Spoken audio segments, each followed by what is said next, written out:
The wind howled through the testing facility at Horizon Aviation, carrying the sharp, acrid scent of jet fuel mixed with scorched metal and industrial cleaner.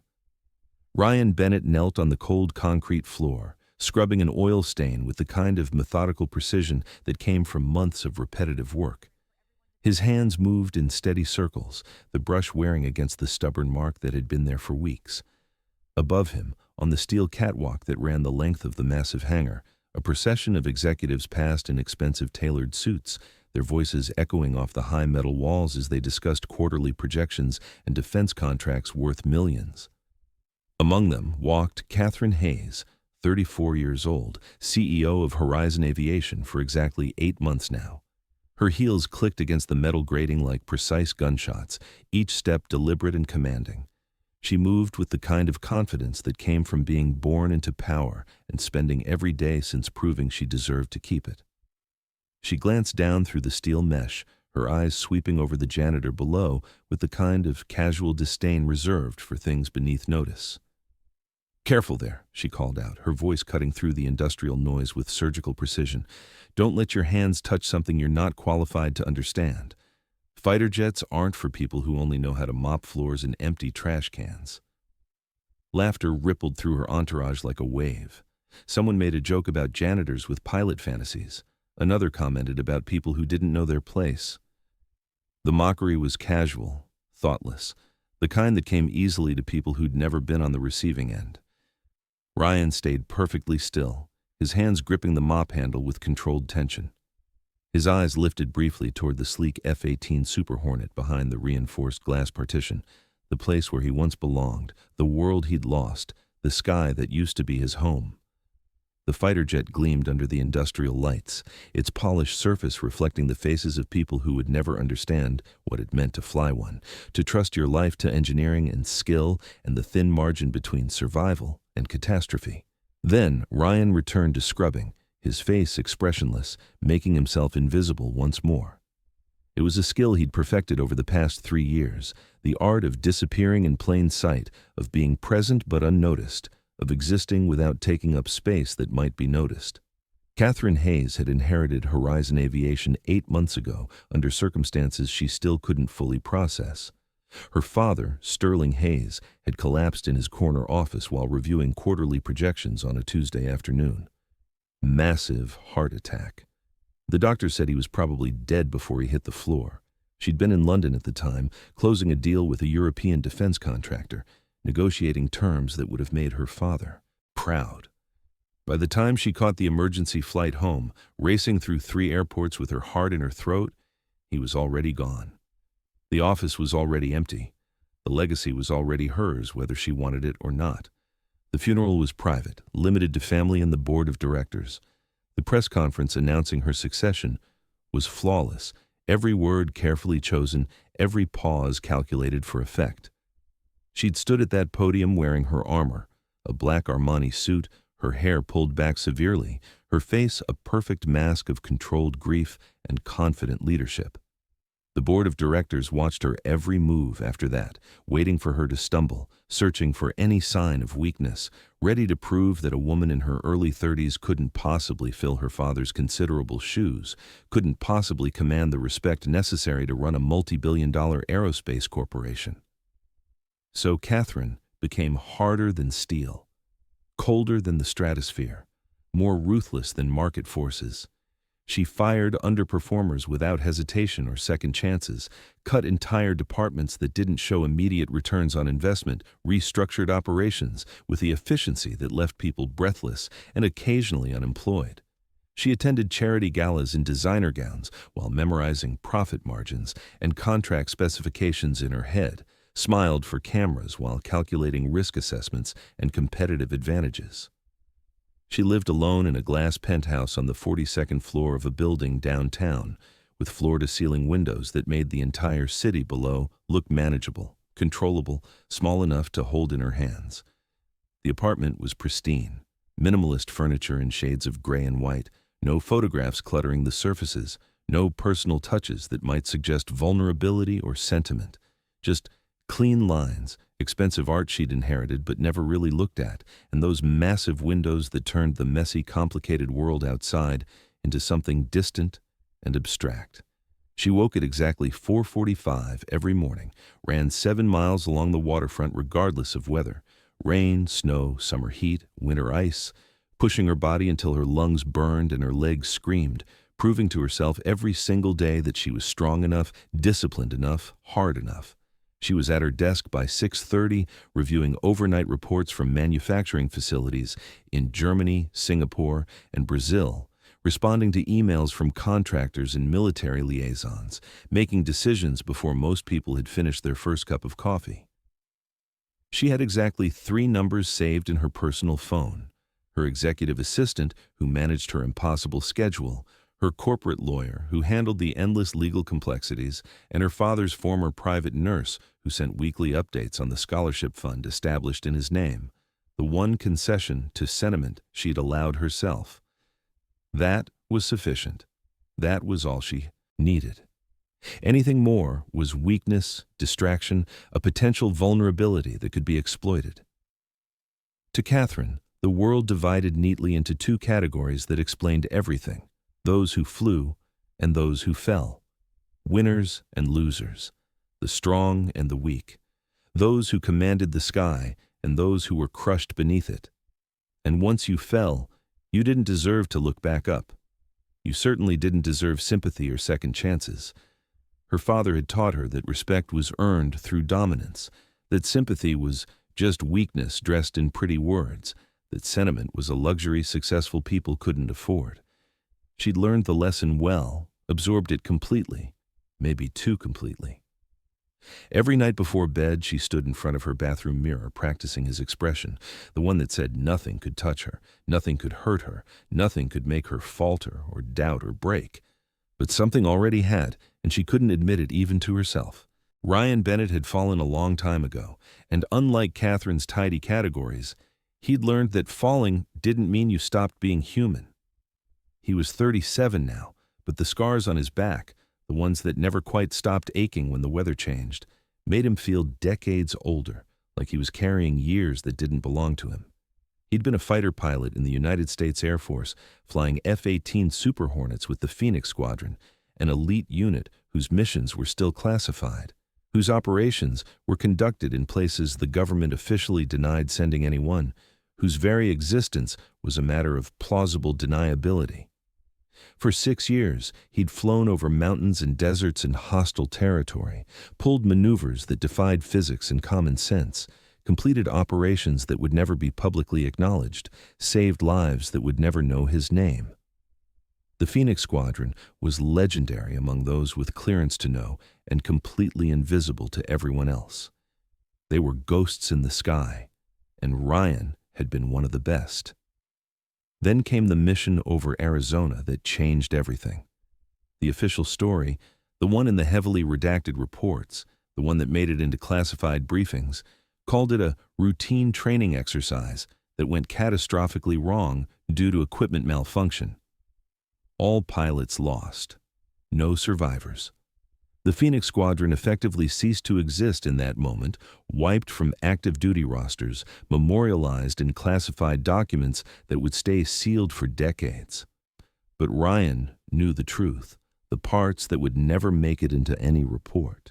His wingman's engine had failed at 23,000 feet during what should have been a straightforward exercise. Ryan broke formation immediately without waiting for authorization, stayed with him against protocol, guided him down through conditions that should have killed them both.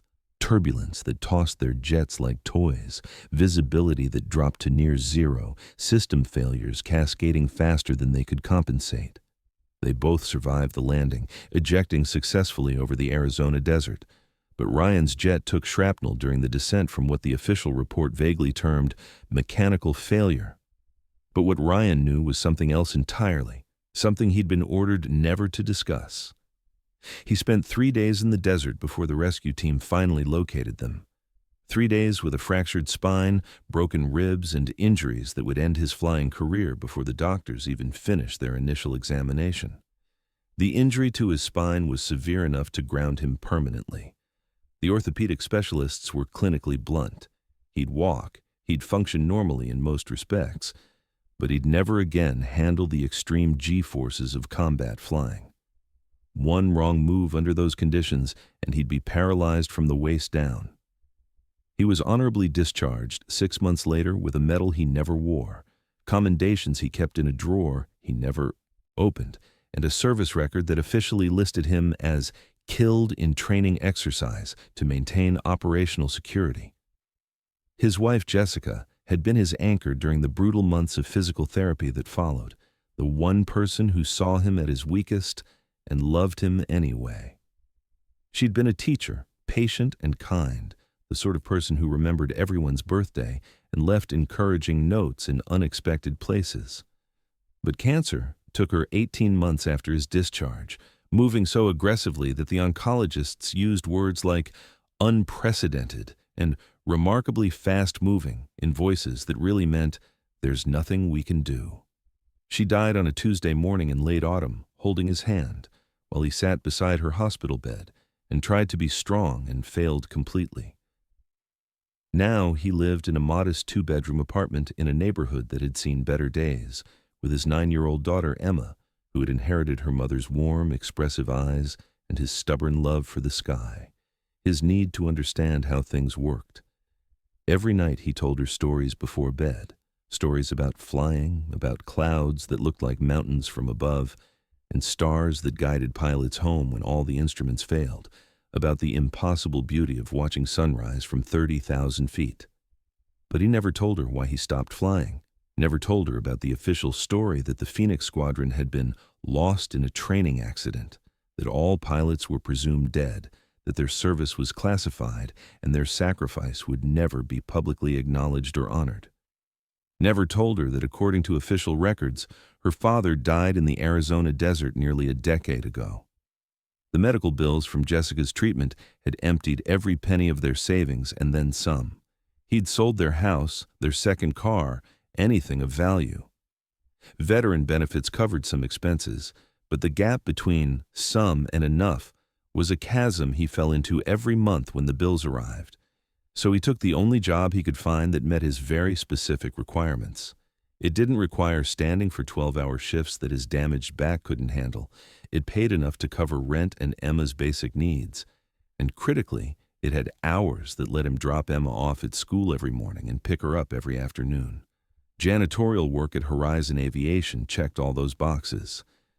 It was humiliating at first, working as invisible maintenance staff in a facility where he'd once been the kind of person others respected and admired, where pilots like him had walked as legends. He'd seen his reflection in a bathroom mirror during his first week, wearing the gray uniform with maintenance embroidered on the chest, and barely recognized himself. But then he realized something that made it bearable. Emma could come with him after school. She could sit in the corner of the hangar with her sketchbook, drawing airplanes with surprising accuracy and detail, breathing the same air as the machines that touched the sky, absorbing the atmosphere of a place where impossible things happen daily. She could be close to the dream, even if he couldn't live it anymore. And that was enough. It had to be enough. Emma sat in her usual corner of the hangar every afternoon while Ryan worked, her thick notebook open across her lap, pencil moving with careful precision. She drew jets with accurate proportions and technical details that surprised the engineers who occasionally glanced over her shoulder. Properly scaled fuselages, correctly positioned control surfaces, labeled components she'd learned from watching and listening. She filled the margins with mathematical calculations she was teaching herself from library books, thrust to weight ratios and fuel consumption formulas and aerodynamic principles that most kids her age had never heard of. A young engineer named David had noticed her one afternoon about a month ago, stopped to look at her drawings, and ended up spending 20 minutes explaining the relationship between wing loading and maneuverability while she absorbed every word with focused concentration, asking questions that demonstrated genuine understanding. Ryan had watched from across the hangar, mop in hand, feeling something crack open in his chest. Pride mixed with heartbreak, hope mixed with fear. This little girl who'd lost her mother too young, who lived in a small apartment and wore clothes from thrift stores, who should have been bitter about life's unfairness. She was brilliant and curious and full of dreams. This was why he stayed in a job that hurt his dignity daily, not for himself, for her. So she could dream bigger than their circumstances, so she could see that the sky was reachable even when you couldn't fly. Catherine found Emma in the restricted testing area on a Tuesday afternoon, in a section of the facility that required security clearance and was absolutely off-limits to unauthorized personnel, especially children. The little girl sat cross-legged on the polished concrete floor, completely absorbed in examining a faded technical blueprint she'd retrieved from a recycling bin near the engineering workstations. Her small fingers traced the complex technical drawings with careful attention, her lips moving silently as she read the labels and specifications, trying to understand. Catherine's heels announced her arrival like a judge's gavel striking wood, sharp and final. Who authorized this child to be in here? Emma looked up quickly, startled, her eyes wide with surprise and the beginning of fear. I was just looking at the... This is a facility for professionals, Catherine interrupted coldly, her voice sharp enough to cut. Not for children playing pretend with things they can't possibly understand. She gestured sharply toward the Titan 9 prototype engine, visible behind reinforced glass. Do you have any concept of what that costs? More money than you'll see in your entire life. One mistake, one accident, and someone could be killed. Emma's face flushed red with embarrassment. She stood, quickly, clutching the blueprint to her chest like a shield. I'm sorry, I didn't mean to. Where's your parent? Ryan came running, his gray uniform damp with sweat, breathing hard. He'd been 3 floors down inspecting a maintenance closet when someone told him Emma had wandered off. Panic had gripped his chest the entire way up, the kind of fear only parents understand. I'm sorry, ma'am, he managed, slightly breathless. She won't what? Catherine's gaze swept over him with cold, clinical assessment. She took in his uniform, the cleaning cart he'd abandoned by the door, the calluses on his hands from physical labor, the way he positioned himself protectively in front of his daughter. Wander into $1 million facility again? Compromise security protocols? Touch equipment worth more than you'll earn in a decade? She paused, and her next words carried particular venom. You think mopping floors in a hangar will somehow get you back into the sky? That proximity to greatness might rub off? That being near these machines makes you anything other than what you are? The words hung in the air like a physical blow, sharp and cruel. The room fell utterly silent. Workers nearby stopped moving, pretending not to listen but hearing every word. Someone laughed nervously. Another coughed to hide their reaction. A few looked away, uncomfortable with the public humiliation, but unwilling to intervene. Ryan's jaw tightened, muscles tensing. His hands curled into fists at his sides, knuckles white with suppressed anger. Then, slowly, deliberately, he forced them to relax. He'd learned years ago that some battles weren't worth fighting, that responding to cruelty with anger only gave it more power. Not here. Not in front of Emma. Not when keeping this job meant keeping a roof over their heads. He took his daughter's hand gently, carefully removing the blueprint from her fingers and setting it on a nearby workbench with the kind of care that said the paper mattered, even if they didn't. Come on, kiddo, let's go. As they walked toward the exit, Emma whispered, her voice small and hurt. Dad, you used to fly, didn't you? He looked down at her, his throat tight with emotions he couldn't show here. Yeah, sweetheart, but that was a long time ago. Why did you stop? Because some things matter more than flying. You matter more than anything. She didn't understand. How could she at 9 years old? But she squeezed his hand anyway, trusting him completely. That night, Ryan sat on the edge of his bed in their small apartment, staring at his right forearm in the dim light from the bedside lamp. The tattoo was still there, hidden beneath the long sleeves he always wore now. A phoenix rising from flames, wings spread wide in defiant glory, with the words, "From ashes we rise," inscribed in sharp military lettering below. He hadn't looked at it in months, couldn't bear to. It reminded him of everything. He'd lost. The sky, Jessica, The version of himself that believed he mattered, that his life had meaning beyond survival. But it also reminded him of everything he'd saved, his wingman pulled from death, the classified missions that had brought people home alive, the sacrifices that meant something even if no one could publicly acknowledge them. He pulled his sleeve down and went to check on Emma. She was asleep in her small bedroom, her notebook open on her chest, a half-finished drawing of a jet engine visible in the moonlight, streaming through the window. She'd been working on it before bed, tongue poking out in concentration the way Jessica used to when she was focused. He kissed her forehead gently and closed the notebook with care, setting it on her nightstand. "You'll fly one day," he whispered to her sleeping form, "with your wings and mine. I promise you'll get the chances I didn't." Thomas Grant was a veteran engineer at Horizon Aviation, 65 years old, with a pronounced limp from a helicopter crash back in 1987 that had nearly killed him.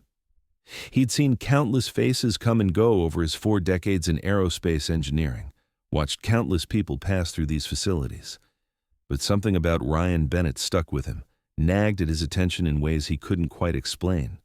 One afternoon, Thomas was walking past the maintenance bay when he saw Ryan crouched near a workbench, tightening a loose bolt on the equipment dolly with movements that were too precise, too methodical, too efficient for someone who was just a maintenance worker.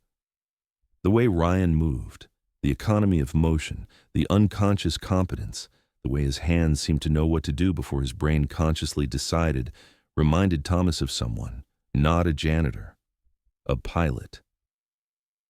That night, unable to shake the feeling, Thomas pulled out an old photograph from the bottom drawer of his desk.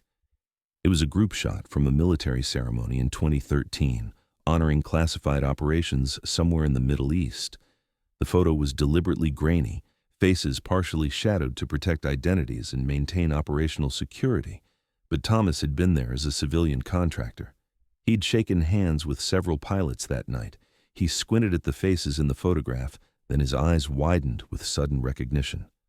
Fourth from the left. Same build, same jawline, same eyes that carried a particular kind of weight most people never learned to recognize.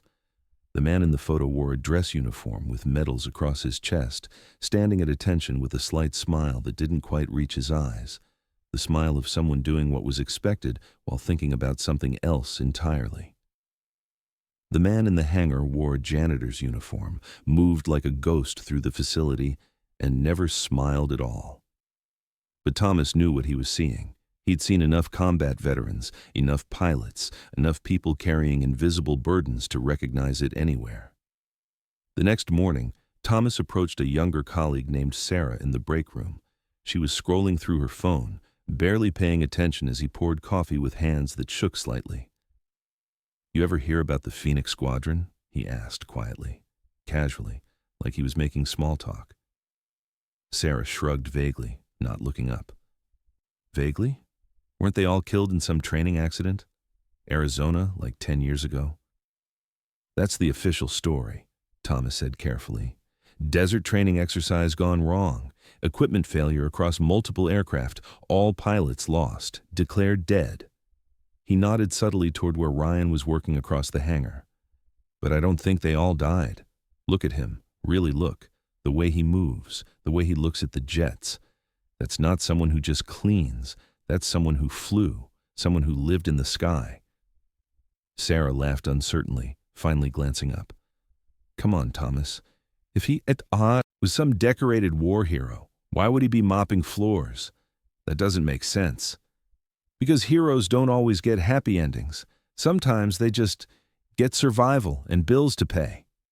The rumors spread quietly through the facility over the following days, moving like smoke under a door, whispered in break rooms and forwarded in cryptic emails. People started watching Ryan differently, some with curiosity, others with doubt, a few older engineers with dawning recognition. One of the veteran engineers found a heavily redacted mission report online that mentioned the Phoenix Squadron's final classified operation, but all names were blacked out, all details removed, just fragments suggesting something significant had happened. Catherine heard the whispers during a budget meeting 2 days later. She was halfway through quarterly projections when a junior executive leaned over and muttered something to his neighbor. She caught the words janitor and Phoenix pilot and felt her patience snap. She slammed her hand on the conference table hard enough to make water glasses jump. Are we seriously discussing conspiracy theories about maintenance staff? This is a corporation, not a fantasy novel. Get back to work, now. But the words stayed with her, burrowing into her mind like splinters. That evening, she found herself standing in her father's old office, now technically hers, but still feeling like his. She was looking at a photograph on the wall she'd seen 1,000 times, but never really examined, the kind of thing that becomes invisible through familiarity. It showed her father, 20 years younger, shaking hands with a pilot in a flight suit. The pilot's face was motion blurred, but the insignia on his chest was perfectly clear. Phoenix Squadron. Her father had never talked much about that incident, despite her childhood curiosity. She'd asked once as a teenager, and he'd only said that a pilot had saved his life during an emergency landing in Arizona during a business trip, that the man had refused all recognition and disappeared before formal thanks could be given. He didn't want medals, her father had said. He just wanted to go home to his family. Catherine stared at the photograph for a long time, arms crossed, her reflection ghostly and insubstantial in the glass. She thought about Ryan's face when she'd insulted him, not anger, which she would have expected and could have dismissed. Instead, something quieter. Resignation. Sadness. The look of someone who'd been hurt so many times that one more wound barely registered. Then she turned and walked away, heels clicking on the hardwood floor. It couldn't be him. People like Ryan Bennett didn't become heroes. They became invisible, forgotten, irrelevant. That's what she needed to believe. The crisis hit on a Thursday morning, transforming an ordinary day into potential catastrophe. Horizon's new Titan IX engine, designed to revolutionize fuel, efficiency and next-generation fighters, and representing 3 years of development and hundreds of millions in investment, was scheduled for a live demonstration in front of an audience that would determine the company's future.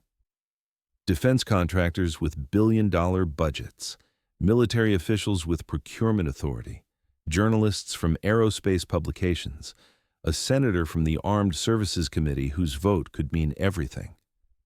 It was Catherine's opportunity to prove the company's dominance, to silence the board members who doubted her, to show the entire industry that she was more than her father's daughter, that she deserved this position through merit rather than inheritance. She'd spent 4 months preparing for this single moment, but during the pre-launch test, with less than 4 hours until the demonstration began, the pressure readings started spiking erratically. The combustion chamber was destabilizing, fluctuating between safe and critical levels in patterns that made no sense to anyone watching the monitors. Engineers crowded around the displays, arguing in increasingly frantic technical jargon, their voices rising with poorly concealed panic as they tried to identify the problem. Catherine stood at the center of the chaos, arms crossed, face a perfect mask of control, while her heart hammered against her ribs so hard she thought everyone must hear it. Fix it, now. The lead engineer, a man named Peterson with 2 decades of experience and a PhD from MIT, shook his head. His face was pale, sweat beading on his forehead. We don't know what's wrong, Miss Hayes. Every component checks out perfectly. We've run complete diagnostics 3 times. Everything tests normal, but the behavior under load is completely wrong. Then run them again. We have 4 hours until doors open. Find the problem. Canceling would be catastrophic. The contract's worth hundreds of millions. The press coverage that could make or break them. The company's reputation that she'd spent 8 months building. Everything would collapse. Ryan was mopping the floor, 20 feet away, near the back wall of the testing facility where maintenance staff were meant to work invisibly.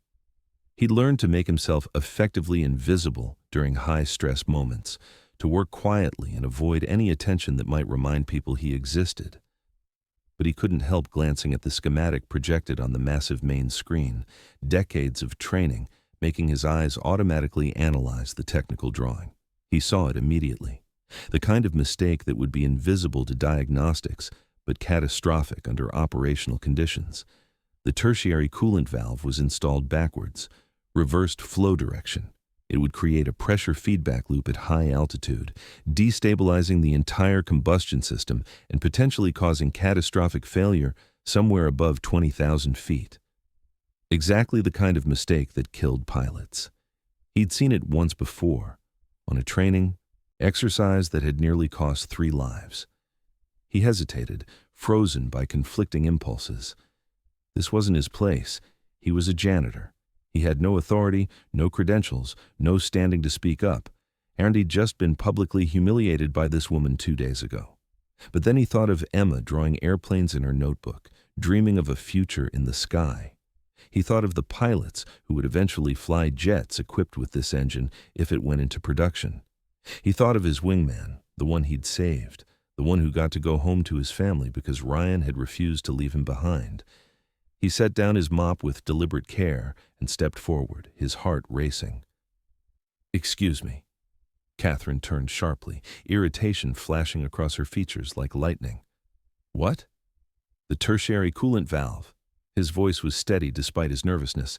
"It's installed backwards. The flow direction is reversed. That's causing the pressure imbalance. It'll fail catastrophically above 20,000 feet." Complete, absolute silence fell over the room like a physical weight. Engineers stared at him with expressions ranging from shock to contempt. Someone laughed nervously, the sound harsh in the silence. The lead engineer's expression shifted from surprise to skepticism to dismissive anger. Catherine's face darkened like a storm cloud. She took 2 deliberate steps toward Ryan, her voice dropping to something low and dangerous. "I don't need engineering lessons from someone whose qualifications consist of mopping floors. Get back to work before I have security remove you." But Thomas Grant was already pulling up the valve installation schematic on his tablet, fingers moving with urgent speed across the screen. His face went pale as he compared the design specifications to the actual installation photographs. "He's right." Catherine turned sharply, her confidence fracturing for the first time. "What?" "The installation team reversed the flow direction during final assembly 3 days ago. Look." He held up the tablet, showing the schematic overlaid with the actual installation photos that maintenance had taken. The valve orientation was backwards. "The diagnostics can't detect it because it's not an electrical or sensor fault. It's purely mechanical. But if we run this test at full power, the engine will tear itself apart somewhere between 20,000 and 25,000 feet. Catastrophic failure, complete loss of aircraft." The lead engineer confirmed it 3 minutes later after frantically checking his own records, his voice shaking with the realization of how close they'd come to disaster, to killing someone, to destroying the company's reputation forever. "He's correct. The valve is backwards. We have to abort and fix it." They had 36 hours to disassemble, correct, and reassemble before the demonstration. The room erupted into controlled chaos.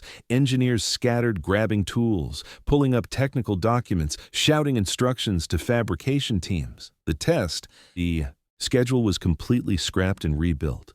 Catherine stood frozen for a long moment, her mind struggling to process what had just happened. Then she turned to Ryan. He was already walking back to his mop, having said what needed to be said. "Wait." He stopped but didn't turn around, his shoulders tense. "How did you know that?" Ryan glanced over his shoulder, his expression carefully neutral. "Lucky guess, ma'am." He picked up his mop and walked away, returning to invisibility. But Thomas Grant watched him go, and his suspicion crystallized into absolute certainty. That wasn't luck. That was years of flight experience, knowledge earned at 20,000 feet where mistakes meant death, expertise that only came from living in the sky and understanding every system that could kill you up there. That was someone who'd flown, someone who'd survived when others hadn't. The demonstration day arrived under heavy gray clouds that threatened rain but held back. The hangar was packed to capacity with contractors in expensive suits, reporters with cameras and recording equipment, military officials in dress uniforms with ribbons and medals, and Senator Richardson, whose vote on the Armed Services Committee could mean billions in future contracts. The Titan 9 engine sat mounted on a massive test rig in the center of the space, its polished surface reflecting the banks of industrial lights and the faces of everyone who'd bet their careers and reputations on its success. Catherine stood at the podium on an elevated platform, delivering her carefully prepared speech with the confidence of someone who'd rehearsed every word, every pause, every gesture. Her voice was steady, her posture perfect, her expression projecting controlled confidence. She talked about innovation and American engineering excellence, about the future of aviation and the evolution of military capability, about Horizon Aviation's commitment to pushing boundaries while maintaining safety standards. She didn't mention the 36 sleepless hours her engineering team had just endured, working in rotating shifts to fix the problem. She didn't mention the janitor who'd saved them from catastrophic failure. Then the test began. The engine roared to life with a sound that shook the walls and rattled the massive windows, a deafening symphony of controlled combustion and precision engineering. It was beautiful and terrifying. Raw power barely contained, thousands of controlled explosions per minute. For 2 full minutes, everything was perfect. Pressure readings held absolutely steady in the green zone. Fuel efficiency exceeded projections. Thrust output was exceptional. Temperature management was flawless. The contractors nodded approvingly, already calculating bids. The journalists took detailed notes. The senator leaned forward, visibly impressed. Military officials exchanged satisfied glances. Catherine allowed herself a small, controlled smile. They'd done it. She'd done it. Then the pressure gauge spiked into the red zone. Warning alarms shrieked through the hangar. Smoke poured from the combustion chamber, thick and black, billowing upward in toxic clouds. Sparks exploded outward in brilliant cascades, and suddenly the entire test rig was engulfed in flames that seemed to appear from nowhere. People screamed. Security personnel rushed forward, shouting conflicting orders. The automated fire suppression system activated immediately, but it wasn't enough, wasn't fast enough. The fire spread to a secondary fuel line with terrifying speed. A second explosion rocked the hangar, the shockwave knocking several people off their feet. Through the chaos and smoke, Ryan saw David, the young engineer who'd spent time explaining aerospace concepts to Emma, who'd been kind to his daughter, trapped behind the burning test rig. His leg was caught under a fallen support beam. Flames were spreading rapidly across the floor, crawling toward him like living things reaching with hungry fingers. David was screaming, pulling frantically at his trapped leg, his face twisted with pain and absolute terror as he watched death approach. Ryan didn't think, didn't hesitate, didn't consider the risk or calculate the odds. He just ran. Catherine shouted something after him, but the words were lost in the noise and chaos. Ryan vaulted over a safety barricade, grabbed a fire extinguisher off the wall, and sprayed a narrow path through the flames. The heat pressed against his skin like a physical force, so intense it felt solid. His lungs burned with each breath. His eyes watered from the smoke, but he kept moving forward, driven by something deeper than self-preservation.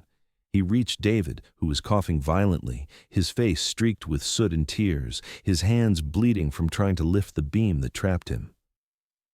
"I got you," Ryan said, his voice calm despite the inferno surrounding them. "I got you. You're going to be okay." He positioned himself, braced his legs, and lifted the beam. His back immediately screamed in protest, white-hot pain shooting up his spine as the old injury flared. Every nerve in his body told him to stop, to drop the weight before permanent damage occurred. He ignored it, lifted harder, created just enough space. David scrambled free, clutching his injured leg, tears streaming down his face. Ryan pulled off his work jacket and wrapped it around David's shoulders, shielding him from the worst of the heat as they stumbled together toward the exit, Ryan supporting most of David's weight. The main fire suppression system finally kicked into full operation. Foam and water rained down from overhead sprinklers, dousing the flames. Emergency crews swarmed in wearing protective gear, their voices loud and commanding as they took control of the situation. As Ryan helped David down onto the concrete floor outside the hangar in the relative safety of the open air, his jacket fell open and slipped off. His right sleeve had torn during the rescue, ripped from shoulder to elbow by the rough edge of a metal beam. There on his forearm, stark and unmistakable against his skin, was the tattoo. A phoenix rising from flames, wings spread wide in defiant glory, rendered in sharp black lines with remarkable detail. Beneath it, the words, "From ashes we rise," in military lettering. The crowd that had gathered fell completely silent, the kind of silence that feels like pressure against your eardrums. A reporter gasped audibly, her camera forgotten in her hands. "That's the Phoenix Squadron insignia." Thomas Grant stepped forward, his voice shaking with emotion and vindication. "The squadron that was declared lost in Arizona. They were heroes. Classified operations." Another engineer, older with gray hair, pointed at Ryan with a trembling hand. "I knew it. I knew I'd seen him before.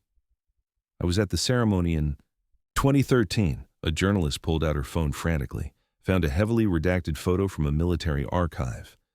The Phoenix Squadron saved civilians during emergencies, were presumed killed when their jets went down during a training exercise. Catherine stood frozen, her face pale as understanding crashed over her. The photograph in her father's office flashed in her mind. The pilot who'd saved him, the one who'd disappeared, the one who'd refused recognition. She looked at Ryan, really looked at him for the first time, and saw it clearly. The scars, the way he carried himself, the quiet strength that had nothing to do with arrogance and everything to do with survival. Her father's words echoed. He didn't want medals. He just wanted to go home. "It's you," she whispered. "You saved my father." The hangar emptied slowly. Paramedics took David to the hospital. Reporters were escorted out by security, their questions unanswered. The senator left without comment, his expression unreadable. Catherine walked to the maintenance bay where Ryan sat on a bench, carefully stitching his torn jacket with needle and thread. Emma's worn shoe sat beside him. He'd fix that next. She stood in the doorway, no longer the untouchable CEO, just a person who'd been wrong. "Why didn't you tell anyone who you were?" Ryan didn't look up, his needle moving steadily. "Because titles don't save lives. I wanted to teach my daughter that courage doesn't need an audience." Catherine sat beside him, her carefully constructed walls crumbling. "You saved my father 15 years ago. Emergency landing in Arizona. That was you." He nodded. "Sterling Hayes, good man, told me to take the medals. I said no. I've spent 8 months trying to prove I'm strong enough." Her voice cracked. "I thought strength meant never falling. But you fell, and you're still here, still saving people." Ryan finally looked at her. "Strength isn't staying in the sky, Miss Hayes. It's knowing when to come down for someone else." Tears filled her eyes. For the first time in years, she let them fall. "I'm sorry. For everything. You were scared. I understand that. Why stay here? Why work where you lost everything? Because Emma needs to see that even when you lose your wings, you don't lose your sky." They sat in silence, two people learning to breathe again. "What happens now?" Catherine asked. Ryan picked up Emma's shoe. "Now you decide what kind of leader you want to be." Catherine stood, wiping her eyes. "I want to be better." "Then let's start tomorrow." 3 months later, the Phoenix Foundation opened. Emma stood at the front with oversized scissors, beaming. Ryan stood beside her in a button-down shirt. Catherine stood on the other side, transformed. Behind them, a training aircraft gleamed, painted with phoenix wings, and "From ashes we rise." 75 children from underserved communities filled the heights hangar, eyes wide with possibility. One little boy raised his hand. "Can anyone learn to fly?" Ryan crouched to his level. "Anyone willing to fall first?" The boy grinned, his future suddenly limitless. As the sun set, Ryan and Catherine stood by the aircraft. "Do you miss it?" she asked. "Flying?" "Every day, but I found something better." "What's that?" "A reason to stay grounded." She smiled, genuine for the first time. "My father said the best pilots aren't the ones who fly highest. They're the ones who bring everyone home. He was right. They watched the sunset paint the sky in gold and purple. Inside, children laughed and dreamed. They'd both fallen. They'd both learned to fly again, just differently. Ryan rolled up his sleeve, revealing the phoenix fully. "From ashes we rise," Catherine read. "From ashes we rise," he agreed. The aircraft's wings caught the last light, glowing like embers against the darkening sky. It wasn't just a plane. It was a promise, a legacy, a reminder that even when you fall, you can still teach others to fly. And sometimes, if you're lucky, you find someone willing to fly with you. Above them, a jet passed overhead, running lights blinking against twilight, heading home. Just like they were.